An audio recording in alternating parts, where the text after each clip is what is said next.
घर का खर्चा अच्छे से चल सके। ऐसे ही एक दिन एक औरत उसके ऑटो में बैठती है और कहती है, भाई मुझे बेलापुर गांव ले चलो और ऑटो थोड़ा जल्दी चलाना, मुझे वहाँ जल्दी पहुँचना है। बहन जी, जल्दी का काम तो शैतान का होता है। आपका जल्दी पहुंचने से ज्यादा सुरक्षित पहुंचना जरूरी है। बातें तो बहुत अच्छी करते हो तुम भैया। मैं तो सच बोलता हूँ जी, अच्छी तो अपने आप लग जाती है। ऐसे दिन गुजर रहे थे और एक दिन प्रवीण तेज बारिश में ऑटो चला रहा था, तभी उसका बहुत बड़ा एक्सीडेंट हो जाता है। उसे अस्पताल लेकर जाया जाता है, जहाँ पर उसकी 21 साल की बेटी निधि उसको इस हालत में देखकर कहती है, पिताजी आप तो पहले से ही बहुत समझदार हैं और बहुत संभल कर ऑटो चलाते थे, फिर भी आपका इतना बड़ा एक्सीडेंट कैसे हो गया? बेटा, सामने एक बच्चा खेल रहा था और बारिश में नहा रहा था। उसे बचाने के चक्कर में मैंने ऑटो के साथ पेड़ में टक्कर मार दी और मेरे पैर में इतनी बुरी चोट लग गई। आप बिल्कुल भी चिंता मत कीजिए पिताजी, बस जल्दी से ठीक हो जाइए। मैं माँ को तो पहले ही खो चुकी हूँ, अब आपको नहीं खो सकती। प्रवीण अब अस्पताल से छुट्टी लेकर घर आ जाता है, लेकिन फिर भी उसकी चलने फिरने की हालत नहीं थी। ऐसे ही निधि एक दिन घर में उदास बैठी हुई थी, तभी उसकी पड़ोसन ने उसे आकर कहा, अरे निधि, तेरे पिताजी के साथ जो हुआ उसे तो बदला नहीं जा सकता, लेकिन अब तुझे घर चलाने के बारे में सोचना चाहिए। आंटी आप ही बताइए ना, मैं क्या करूँ? ना ही मैं ज्यादा पढ़ी लिखी हूँ और ना ही मुझे किसी काम का तजुर्बा है, और झाड़ू पोछे का काम पिताजी मुझे कभी नहीं करने देंगे। फिर मैं क्या ही कर सकती हूँ? अपना कोई व्यापार तो शुरू कर सकती है ना। तुझे पता है हमारे गांव की मीना थोक में मोमोज लेकर आती है और उसके बाद उसे भाप लगाकर गांव में ठेला लगाकर बेचती है। तू मोमोज बना नहीं सकती, लेकिन बने बनाए खरीद के तो ला सकती है। 50 रुपए पैसे के हिसाब से तुझे मोमोज मिल जाएंगे और 10 रुपए की 4 मोमोज तो आराम से बेच सकती है। ये बात सुनकर निधि को एक उम्मीद मिलती है, जिसके बाद वो अपने पास रखे हुए कुछ पैसों से किराए पर ठेला खरीद लेती है और थोक में मोमोज ले आती है और पिताजी की सेवा कर सके, इसलिए घर के बाहर ही मोमोज बेचने लगती है। आओ मोमोज खा लो, 10 के 4, 10 के 4। तभी उसके पास कुछ छोटे छोटे बच्चे आते हैं। दीदी, आपके मोमोज तो बहुत अच्छे हैं, मेरे लिए 20 रुपए के मोमोज पैक कर दो। आज मेरे पापा की सैलरी आई थी तो उन्होंने मुझे 20 रुपए दिए। और मेरे लिए 10 की मोमोज लगा दो, और वो व्हाइट वाली चटनी ज्यादा डालना, मुझे वो बहुत अच्छी लगती है। ऐसे निधि मोमोज बेच रही थी, लेकिन उसकी इस तरक्की को देखकर उसे किराए पर ठेला देने वाले किशन को बहुत जलन होती है। और एक दिन जब निधि उसे हफ्ते का किराया 100 रुपए देने जाती है तो किशन कहता है, निधि अब से हफ्ते के 200 देने पड़ेंगे, 100 से काम नहीं चलेगा। भाई साहब, लेकिन हमारी तो हफ्ते के 100 रुपए में बात हुई थी, अब आपने दाम दुगने क्यों कर दिए? लेना है तो भाई इसी दाम में लेना होगा, वरना लोग कम नहीं है ठेला लेने के लिए। जा सकती हो तुम यहाँ से। निधि से ये तिरस्कार झेला नहीं जाता और वो घर आ जाती है। तो वहीं प्रवीण अब थोड़ा बहुत चलने के लायक हो गया था। अपनी बेटी को इतना उदास देखकर उसने पूछा, क्या बात है बेटी, तुम इतनी उदास क्यों लग रही हो? अब निधि अपने पिताजी को सब कुछ बता देती है। ये सब सुनने के बाद प्रवीण ने कहा, जो इंसान मेहनत करता है वो कभी भी हार नहीं मानता। निधि, तुम्हें उदास होने की बिल्कुल भी जरूरत नहीं है। एक काम कर, अब से तू थोक में मोमोज बनाने का काम शुरू कर दे और मोमोज बेचने का काम मैं करूंगा। पर पिताजी, हमारे पास तो ठेला ही नहीं है, फिर आप मोमोज बेचेंगे कैसे? ये बात सुनने के बाद प्रवीण ने हंसते हुए कहा, ठेला नहीं है तो क्या हुआ, मेरा खुद का ऑटो तो है ना। अब से मैं उसी में मोमोज बेचा करूंगा और उसके ऊपर एक पर्चा भी लगा दूंगा, ऑटो वाले के सस्ते मोमोज। तू जानती है इस गांव से दूर हर जगह पर 20 रुपए के 4 मोमोज बनते हैं। इस गांव में 10 रुपए के 4 मोमोज बेचेंगे। जब हम और जगह जाकर 20 रुपए के 8 मोमोज बेचेंगे तो लोग दूर दूर से मोमोज खाने आएंगे। लेकिन पिताजी, मैं भी आपके साथ मोमोज बेचने के लिए चला करूंगी, क्योंकि अभी आपकी तबीयत ठीक नहीं है। मैं नहीं चाहती कि आपकी तबीयत बिगड़ जाए। ठीक है मेरी बच्ची, जैसा तू बोले। अब से हम दोनों बाप बेटी मिलकर साथ में मोमोज बेचने जाया करेंगे। अब निधि ने ठेले वाले को देने वाले पैसों से 2-3 पर्चे बनवा लिए और ऑटो पर छाप दिया, जिस पर लिखा था ऑटो वाले के सस्ते मोमोज। और प्रवीण और निधि ऑटो में बैठकर मोमोज बेचने के लिए निकल गए। तभी 2 औरतें उनके पास आई और कहने लगी, अरे भाई, ये तो तुम्हारा बहुत अच्छा तरीका है ऑटो के अंदर मोमोज बेचने का, और वो भी इतने सस्ते। हमारे यहाँ तो 20 के 4 या 5 मोमोज बेचते हैं और तुम तो 20 के 8 मोमोज बेच रहे हो। अरे बहन, इतनी तारीफ करने से पहले उनके हाथों के मोमोज खाकर तो देख ले, पता चले कि हमें पसंद ही ना आए। बहन जी, मेरी बेटी बहुत अच्छे मोमोज बनाती है, आप खाकर देखिए, मुझे पूरी उम्मीद है कि आपको पसंद आएंगे। अब वो दोनों ही औरतें जैसे ही मोमोज खाती हैं तो वो उन्हें बहुत पसंद आते हैं और वो अपने घर के लिए भी कुछ मोमोज पैक करवा लेती हैं। साथ ही वो मोमोज खाकर वहाँ से चली जाती है। ऐसे ही कुछ दिन गुजरते हैं। अब प्रवीण के पास अच्छा खासा पैसा जमा हो गया था। एक दिन वो निधि के पास आया और कहने लगा, बेटा तेरी मदद से अब मैं अच्छा खासा पैसा कमाने लगा हूँ और हमारे घर की स्थिति भी बहुत ज्यादा सुधर गई है। पहले मैं ऑटो चलाकर इतने पैसे नहीं कमा पाता था और सारा दिन दूर दूर तक बाहर रहता था, जिस वजह से मुझे तेरी भी चिंता सताती थी। पिताजी, ये हम दोनों की मेहनत का फल है। मैं अकेले ही सब कुछ हासिल नहीं कर पाती। आपका सुझाव भी तो बहुत ही अनोखा था, ऑटो के अंदर सस्ते मोमोज बेचने का। बेटा अब मैं चाहता हूँ कि तू शादी करके अपना घर बसा ले और मैंने तेरे लिए एक लड़का भी देख लिया है।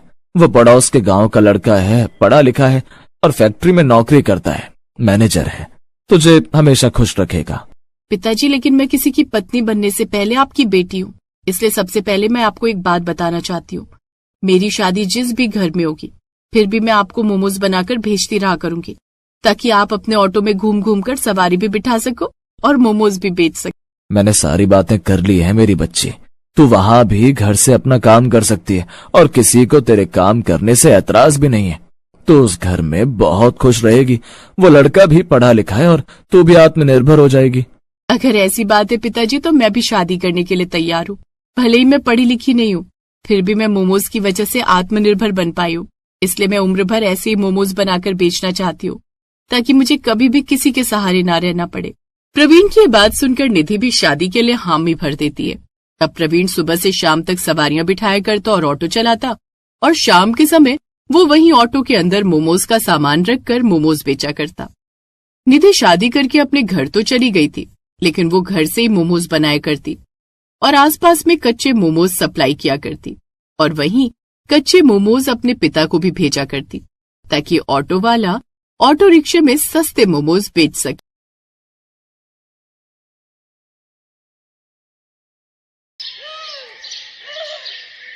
बहू, आज तेरी पहली रसोई है।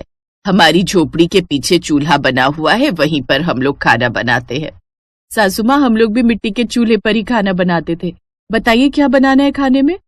बहू, ऐसा कर, सबके लिए 4-4 रोटी बना ले, मैं तब तक प्याज काट लेती हूँ। तभी वहां पर पायल की ननद मोहिनी आ गई। माँ, आज भाभी पहली बार हमारे घर आई हैं, हम उन्हें प्याज रोटी खिलाएंगे। अब क्या कर सकते हैं बेटा। मोहन घर के बाहर से उनकी ये सब बातें सुन रहा था। उसकी आंखों से आंसू छलक रहे थे। खैर, पायल ने सबके लिए रोटियां बना दी और सभी लोग बैठकर खाना खाने लगे। सभी लोग खाना पीना खाकर सो गए। अगली सुबह मोहन जल्दी उठ गया। उसने अपना बोरा उठाया और बाहर कबाड़ बिनने निकल गया। आजकल लोगों ने कूड़ा कचड़ा तो सड़क पर फेंकना ही बंद कर दिया है।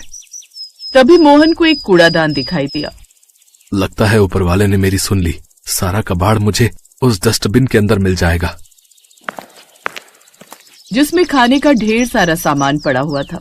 अरे वाह, इसमें तो ढेर सारे पराठे, मटर पनीर और चावल भी हैं। ये खाना भले ही जूठा हो, लेकिन खाने में तो सही ही है, अभी खराब भी नहीं हुआ है। मोहन ने सारा खाना बटोर कर अपने पास रख लिया और फिर से अपने काम पर लग गया। धीरे धीरे शाम होने लगी। शाम को पायल की ननद ने उससे कहा, भाभी, आज रविवार का दिन है और हमारे गांव में रविवार को बाजार लगती है, चलिए मैं आपको घुमा लाती हूँ। हाँ मोहिनी, मैं भी तुमसे यही कहने वाली थी। पायल और मोहिनी बाजार घूमने निकल गए। उनके पास पैसे तो थे नहीं कि वो शॉपिंग कर पाए। बाजार की रौनक देखकर ही वो अपना दिल बहला रही थी। तभी अचानक मोहिनी एक मोमोज के ठेले को बहुत ही ध्यान से देखने लगी। क्या हुआ मोहिनी, तुमको मोमोज खाना पसंद है क्या? भाभी, आज तक हमने कभी भी मोमोज नहीं खाए, बस देखकर ही मन बहला लेते हैं। चलो ठेले के पास चलते हैं, मोमोज की महक ही ले लेंगे। हाँ हाँ भाभी, ये आपने बिल्कुल सही कहा। दोनों ननद भाभी मोमोज के ठेले के पास जाकर खड़े हो गए। ये दोनों बस खड़ी थी। तभी ठेले वाले ने कहा, हाँ बहन जी, कितने प्लेट मोमोज लगा दूं? अरे नहीं नहीं भाई साहब, हम तो बस देख रहे थे कि मोमोज बनते कैसे हैं। हमारे पास मोमोज खरीदने के लिए पैसे नहीं है। शाम हुई नहीं कि तुम जैसे भिखारी तुरंत भीख मांगने आ जाते हो। चलो निकलो यहाँ से, यहाँ कुछ नहीं मिलेगा फ्री में। चाचा पागल हो गए हो क्या? हमने आपसे कब भीख मांगी? मोहिनी चलो यहाँ से, इनसे बहस मत करो। हमारे पास पैसे नहीं और फालतू में यहाँ खड़े हैं, तो उन्हें ऐसा ही लगा होगा कि हम भिखारी हैं। पायल और मोहिनी उसी वक्त मार्केट से अपने घर की तरफ पैदल ही चल पड़ी। मोहिनी, मैंने मोमोज बनाने का तरीका उस ठेले वाले का देख लिया था। अगर मुझे मोमोज बनाने का सामान मिल जाए तो मैं उससे भी स्वादिष्ट मोमोज बना सकती हूँ। क्या बात है भाभी, आप तो बड़े तेज हो। खैर, पायल खाना बनाने ही वाली थी कि तभी राकेश कूड़ेदान से उठाया हुआ खाना लेकर घर पहुंच गया।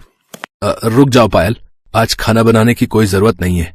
देखो मैं कितना अच्छा स्वादिष्ट खाना लेकर आया हूँ तुम सबके लिए। अरे बेटा, इतना अच्छा खाना तुझे कहाँ से मिल गया?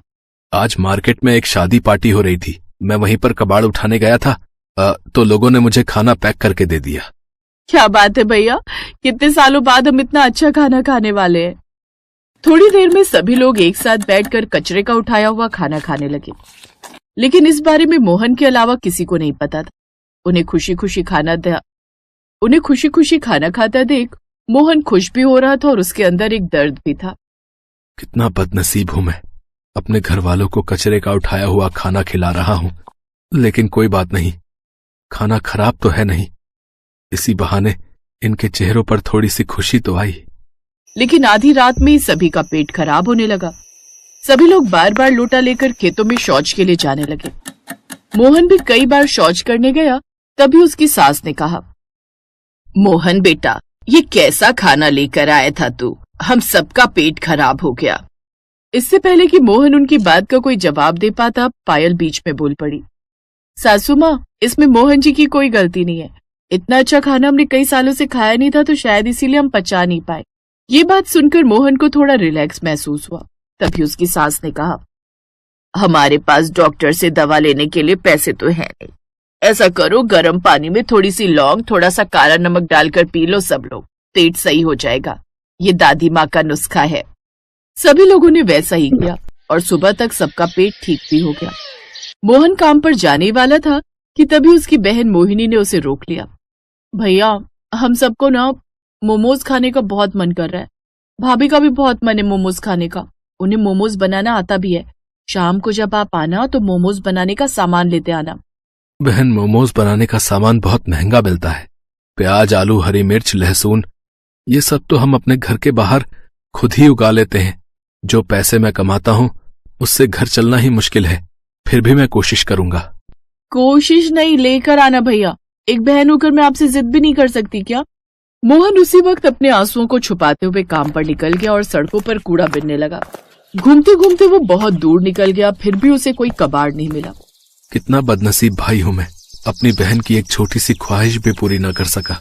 घर पहुंचते ही मोहिनी ने उससे कहा, भैया, भाई अपनी बहन के लिए ना जाने क्या क्या कर देता है और आप एक छोटा सा काम नहीं कर पाए। मोहन की पत्नी पायल थोड़ी समझदार थी। वो अपने पति के दर्द को थोड़ा थोड़ा महसूस भी कर सकती थी, इसलिए मोहन के बोलने से पहले ही उसने कहा, पायल, हर भाई चाहता है कि वो अपनी बहन की हर ख्वाहिश पूरी करे। अपने भाई से इस तरह जिद नहीं करते। लेकिन भाभी, मैं तो सिर्फ मोमोज खाना चाहती हूँ, कौन सा राजमहल मांग लिया मैंने। तुम मोमोज खाना चाहती हो ना? आज रात में तुम सबके लिए मोमोज ही बनाऊंगी। लेकिन बहू, हमारे पास तो मोमोज बनाने का सामान ही नहीं है। सासू माँ, हमारे पास आटा है, नमक है, तेल है, आग जलाने के लिए लकड़ियां है, खाना बनाने के लिए मिट्टी का चूल्हा भी है। हमने अपने घर के बाहर हरी मिर्च, आलू, प्याज, लहसुन ये सब उगाई रखा है। ये सब मिलाकर मैं इतने अच्छे मोमोज बनाऊंगी ना कि आप लोग उंगलियां चाटते रह जाएंगे। क्या बात है भाभी, मुझे आप पर पूरा भरोसा है कि आप सबसे अनोखे मोमोज जरूर बना लोगी। उसी वक्त मोहिनी और पायल घर के बाहर गई। सारी सब्जियां लेकर अपने रसोई घर में आ गई। मोहिनी, तुम जल्दी से आटा गूंथ लो, तब तक मैं मोमोज के लिए सब्जी तैयार करती हूँ। मोहिनी आटा गूंथने लगी और पायल सारी सब्जियां फ्राई करने के बाद उसकी महक बहुत अच्छी लगने लगी। भाभी, सब्जी की महक तो कमाल की आ रही है। तो इस तरह उन्होंने ढेर सारे फ्राइड मोमोज बना लिए जो सिर्फ आटा और घरेलू हरी सब्जियों से बने थे। भाभी, आपने तो चमत्कार कर दिया। मोहिनी और पायल ने मिलकर सभी के लिए मोमोज परोस दिए। उसकी सास और मोहन सब साथ बैठकर मोमोज खाने लगे। मोमोज आज मैंने अपनी जिंदगी में पहली बार खाया है, लेकिन फिर भी मैं शर्त लगाकर कह सकती हूँ कि इतना स्वादिष्ट मोमोज बड़े से बड़े होटल में भी नहीं मिलेगा। हाँ पायल, तुम दोनों ने तो कमाल कर दिया। अगर इसका स्वाद इतना ही अच्छा है तो क्यों ना हम घर के बाहर सब्जी वाले देसी मोमोज बेचे। अगले दिन से पायल और मोहिनी घर के अंदर देसी मोमोज बनाने लगी। लोगों को उन मोमोज का स्वाद सबसे अलग और स्वादिष्ट लगा। तो इस तरह